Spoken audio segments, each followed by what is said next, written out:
Hello guys, good morning all. Welcome back to my channel. आज जैसा कि Sensex expiry है थर्सडे, सो आज हमने दो ट्रेड्स किए। सेंसेक्स में नहीं, हम एक ही इंस्ट्रूमेंट को टारगेट करते हैं। रोज़ निफ्टी 50 में अपन ट्रेड करते हैं।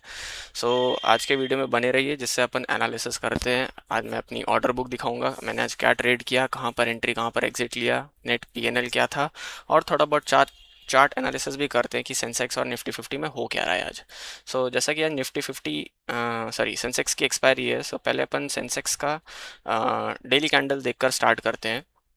ओके, जैसा कि आप देख सकते हो डेली चार्ट है, यहाँ पर मैंने सिर्फ 9 और 15 ईएमए लगाया है। यहाँ पर अगर आप देखोगे तो एक यहाँ पर ट्रेंड लाइन का सपोर्ट है। ओके, एंड मार्केट कल यहाँ तक गिरा था, यहाँ पर आज शार्प गैप अप ओपन हुआ है। एंड यूजुअली अगर मार्केट गैप अप ओपन होता है तो अपन को इंस्टेंटली ट्रेड नहीं लेना चाहिए, खास करके एक्सपायरी। बिकॉज अगर गैप अप ट्रेड हुआ है, बहुत ही बड़ा गैप अप या बहुत बड़ा गैप डाउन हुआ है मार्केट, अपन को अलर्ट रहना चाहिए और प्राइस एक्शन का वेट करना चाहिए। अगर कुछ प्राइस एक्शन बनता है, हायर हाई या हायर लो कंटिन्यूसली ट्रेंड बनाता है, इस तरह से higher high higher low, then कुछ प्राइस एक्शन बना कर ये नेकलाइन अगर ब्रेक करता है, देन अपन को इधर एंट्री लेना चाहिए। एंड सेम अपन अगर गैप डाउन खुलता है मार्केट, तो अपन को वेट करना चाहिए कि एक हाई बनाकर अगेन ये अगर ये हाई को अपना ब्रेक करता है तो यहाँ पर अपन को एंट्री बनाना चाहिए। बट जैसा कि आज का ट्रेड आप देख सकते हो, ओपनिंग कैंडल हमारा 5 मिनट्स का था। तो अगर आप 5 मिनट के में देखोगे तो ये अपना डे हाई और अपना डे लो ये ब्रेक नहीं कर पाया है अभी तक। ओके, ये डे लो से सपोर्ट ले रहा है और डे हाई से रेजिस्टेंस ले रहा है। एक फॉल्स ब्रेकआउट यहाँ पर भले ही दिखाया है, यहाँ पर बायर्स को ट्रैप किया है यहाँ पर, एंड यहाँ पर सेलर्स अपना पोजीशन भी डिफेंड कर रहे हैं एग्जैक्टली एंड अगर आप प्रीमियम में देखोगे तो सेंसेक्स का प्रीमियम में ज़्यादा आपको मूव देखने नहीं मिलेगा मेरे ख्याल से। बिकॉज यहाँ पर एक तो बड़ा गैप डाउन का सिनारियो है, तो यहाँ पर सेलर्स काफ़ी ज़्यादा हावी रहेंगे। कॉल में जैसा कि आप 3-4 कैंडल देख सकते हो, कॉल में मार्केट ऊपर गया है डे हाई तक, बट प्रीमियम अपना डे हाई तक नहीं गया।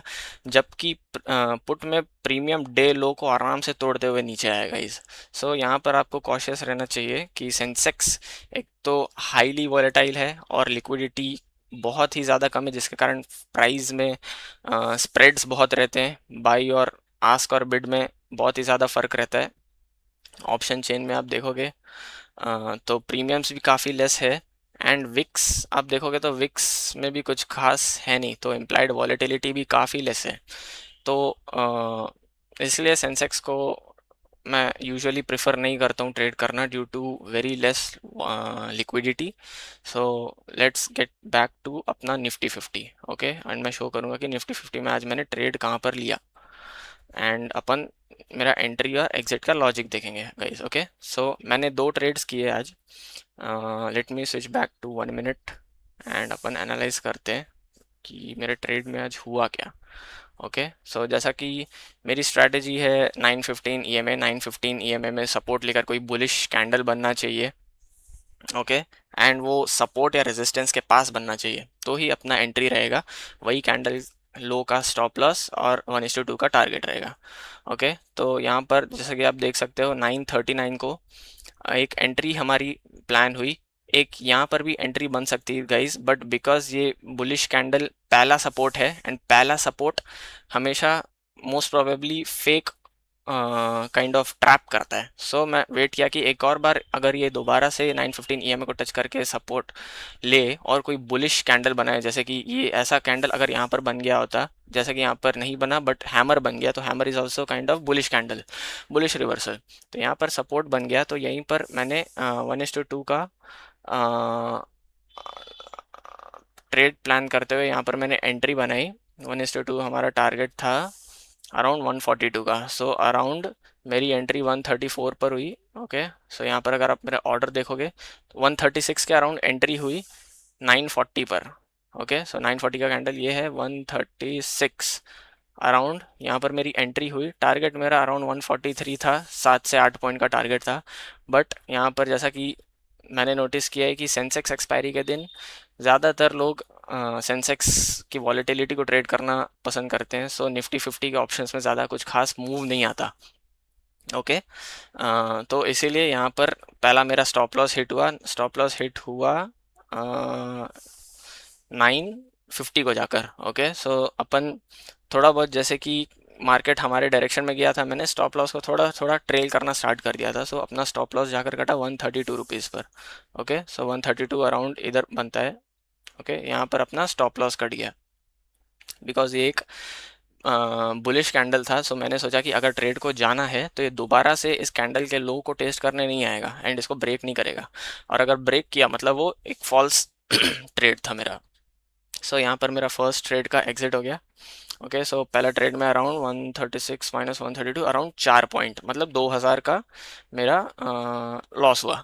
नाउ सेकेंड ट्रेड मैंने प्लान किया, थोड़ा वेट किया कि let's see if how market behaves. तो सेकंड ट्रेड मैंने यहाँ पर किया। यहाँ पर तो कोई एंट्री नहीं बन रही थी, 915 कुछ ट्रेंडिंग नहीं था। यहाँ पर थोड़ा ट्रेंडिंग होना स्टार्ट हुआ। सो यहाँ पर एक बुलिश कैंडल, ग्रीन कैंडल मुझे बना, तो सेकंड एंट्री मेरी यहाँ पर बनी करीब करीब 139.40 के अराउंड में। चेक कर लेते हैं। सो 138 मेरा एंट्री प्राइस था। ओके, 138, इसको अपन थोड़ा सा ऊपर कर लेते हैं गाइस, 37। ओके, 38, 138 में अपनी एंट्री थी। 1:2, इसमें कुछ खास मिलता नहीं प्रॉफिट बिकॉज इसमें स्टॉप लॉस ही 2-4 पॉइंट का था। तो टारगेट मैंने ज़्यादा कुछ बड़ा प्लान नहीं किया, देख सकते हो 5 पॉइंट का टारगेट था, ताकि अपना डे का लॉस भी रिकवर हो जाए, थोड़ा बहुत प्लस में भी क्लोज हो जाए ब्रोकरेज कवर करके। सो एक 1:2 का ट्रेड अपन ने इधर प्लान किया। ओके, सो अपना एग्जिट करीब करीब हुआ 143 पर। ओके, 143 अराउंड इधर ही है। सो हमारा एकदम टॉप कैंडल पर मैंने एग्जिट बनाया। आ, अगर आप ये भी सोचते हो हमेशा कि मैं एकदम टॉप कैंडल पर ही क्लोजिंग कैसे बनाता हूँ गाइस, अगर आप मार्केट को ध्यान से देखो तो 10-15 का कैंडल आप निफ्टी में देखो एंड प्रीमियम में देखो। 10-15 का कैंडल, इसको मैं लॉक कर देता हूँ। ओके, सो 10-15 का कैंडल अगर आप देखोगे तो ये रेड कैंडल में क्लोज हुआ है एंड यहाँ पर ग्रीन कैंडल बना है। सो प्रीमियम इंडेक्स के कैंडल को फॉलो नहीं कर रहा है आज। सो कॉल में ज़्यादा बायर्स इंटरेस्टेड नहीं है कि इसको और पुश करें, बिकॉज ऑलरेडी बायर्स लोग, मान लीजिए यहाँ पर किसी ने सेल की एंट्री बनाई होगी, किसी ने बाई की एंट्री बनाई होगी, तो बायर्स सॉरी सेलर्स लोग तो ट्रैप हो गए, उन्होंने अपना स्टॉप लॉस कवर कर लिया। तो ये जो कैंडल गया है, ये मान लीजिए कि ये सेलर्स लोगों ने अपना जो भी यहाँ पर शॉर्टिंग किए होंगे, इस लेवल पर शॉर्ट हुआ होगा, इस लेवल पर शॉर्ट हुआ होगा, वो अपना पोजीशन कवर करके मार्केट थोड़ा ऊपर ले गए। और जो बायर्स हैं, ये जो बायर्स हैं, बायर्स लोग अपना स्टॉप लॉस कहीं पर इधर लगाकर आराम से बैठ गए होंगे, वो अभी भी अपना प्रॉफिट एंजॉय कर रहे होंगे गाइस। तो हमारे पास कुछ ऐसा फोर्स नहीं है, कोई रीज़न नहीं है कि यहाँ पर कोई नए बायर एंटर हो, बिकॉज जिसको जो भी बाइंग करना होगा वो अपना लास्ट डे पर ही पोजीशन बना के चला गया होगा। तो बायर्स न्यू एंट्री जहाँ पर होगी वहीं से प्रीमियम भागेगा और इंडेक्स के साथ सिंक में रहेगा। तो इसीलिए यहाँ पर मैंने एनालिसिस किया कि sorry, let get switch back. Okay, तो यहाँ पर कैंडल देखकर ही मुझे समझ आ रहा था कि प्रीमियम इंडेक्स के कैंडल को फॉलो नहीं कर रहा है, तो बेटर है कि यहीं पर एग्जिट बना ले। प्लस मेरा अकाउंट भी मुझे प्लस में दिखने लगा था। ओके, सो अपन ने 38 में एंट्री बनाई, 43 पर एग्जिट लिया, तो अराउंड 5-5.5 पॉइंट का एंट्री सॉरी ट्रेड प्लान किया। सो हमारा नेट टू नेट यहाँ पर 572 रुपीज़ में क्लोज हुआ, और ब्रोकरेज अराउंड इसमें चला जाएगा 150 से 200 रुपये, तो अराउंड मान लीजिए प्लस में ही अपन ने क्लोज किया है। बट हाँ, अगर आप देखोगे तो मैंने हमेशा 1:2 के रिस्क रिवॉर्ड को रेस्पेक्ट करने की कोशिश की है। इधर भी मैंने रिस्क टू रिवॉर्ड को मेंटेन किया। यहाँ पर मैंने अर्ली एग्जिट नहीं मारा, मैंने पूरा स्टॉप लॉस लेने का ट्राई किया। प्लस अगर मेरा ट्रेड कुछ मेरे फेवर में जाता है तो मैं स्टॉप लॉस को और छोटा कर लेता हूँ, ताकि स्टॉप लॉस कटे तो बड़ा लॉस ना हो। ओके, सो वैसा आप क्या कर सकते हो, अपने कैपिटल को प्रोटेक्ट कर सकते हो और अपने नेक्स्ट एंट्री के लिए आप प्लान कर सकते हो। मे बी यहाँ पर 1:2 नहीं मिला, बट यहाँ पर तो 1:2 मिल गया, राइट। भले टारगेट छोटा था, रिस्क भी छोटा था। ओके, यहाँ पर मान लीजिए अगर मेरा छोटा स्टॉप लॉस एक और कट जाता तो ज़्यादा से ज़्यादा 1,500 और चला जाता। सो 2 + 1,500 = 3,500। और जैसा कि आप प्रीवियस वीडियो में मेरे देख सकते हो, मेरा usually 6 to 7 points stop loss रहता है और उसके अगेंस्ट में 12 10 to 12 पॉइंट्स मेरा टारगेट रहता है रोज़ का 1:2 के अकॉर्डिंग। सो 5 से 6 हज़ार का अगर मैं डेली प्रॉफिट कर रहा हूँ, सो 2 ट्रेड का मैं आज स्टॉप लॉस लेने को तैयार था। 3,500 चला ही जाता तो क्या ही फ़र्क पड़ता। ओके, नेट टू नेट तो अपन पॉजिटिव में रहेंगे ओवरऑल वीक में। ओके, सो ये था मेरा आज का ट्रेडिंग लॉजिक।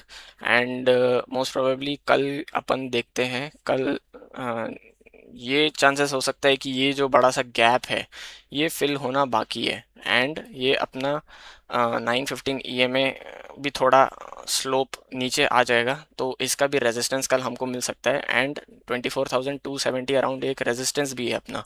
सो अगर कल मार्केट इसी रेंज में खुला एंड इस रेंज को जो कि अपना ये है आज का जो रेंज बन रहा है, आज ही अगर ब्रेक कर देता है तो मे बी मैं आज एक नया पोजीशन बना लूँ, but chances are very less कि पुट साइड में ये ब्रेक करे। हालांकि we can't say anything 100% in the stock market, but in case अगर ये ब्रेक करता है तो प्रीमियम में भी उसी हिसाब से अगर मूव आया, then only we are going to take a trade.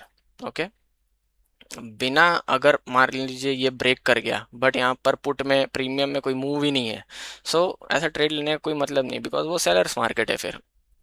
Okay, सो ये थी आज की मेरी ट्रेड एनालॉजी। और आपको कुछ अगर क्वेश्चंस हो तो आप कमेंट सेक्शन में पुट कर सकते हो गाइज। मेरे चैनल को प्लीज़ लाइक एंड सब्सक्राइब करिएगा फॉर डेली लर्निंग। सो या, थैंक यू ऑल।